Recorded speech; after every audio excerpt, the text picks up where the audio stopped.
The community held a fundraiser this weekend for Kameron involving his favorite sport, basketball. Let's go now to Danielle Miskell, who was at this tournament. And Danny, what a wonderful way to show support for the family. Good evening, Gigi. Yes, there's no better way than when a community comes together to raise money for occasions like this. You know, I met a few of Kameron's family members, including his grandmother, Sharon. She said Kameron loves two things, his friends and basketball, and that's why this tournament was the best way to honor him. I'm a friend of the family, so when the accident happened to Cam, it was like a no-brainer for me. I talked to the mom and the grandmother, and they was like, yeah, that's exactly what we want to do.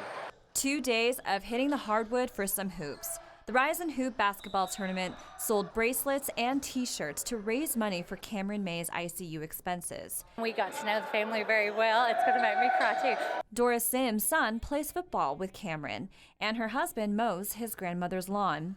So she brought in her jewelry business because she's giving 50% of her sales to Kameron's family. Really pulled together to help raise money for the family because the expenses of being in ICU, going back and forth every day, it's just ways. So this is the way we know to help give back to them. Many of the teams that played each other were formed by the players themselves because they wanted to be a part of helping out Kameron's family.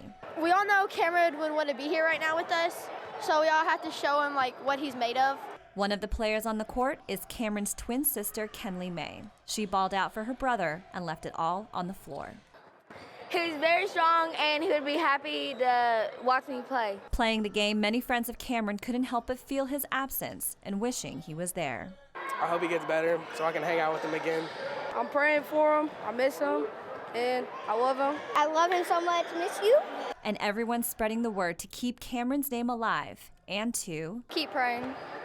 This whole thing that we put together is for Cam, so we want to make sure that we do it, you know what I mean, and keep him in the prayers and keep that in mind.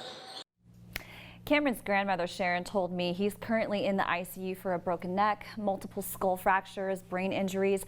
His mother, Brittany, told me to keep praying for him, and they'll hopefully be taking him to Cincinnati soon for rehab. If you'd like to donate and help out Kameron's family, visit fox56news.com for that information. Gigi, back to you. And we are continuing to pray for a full recovery.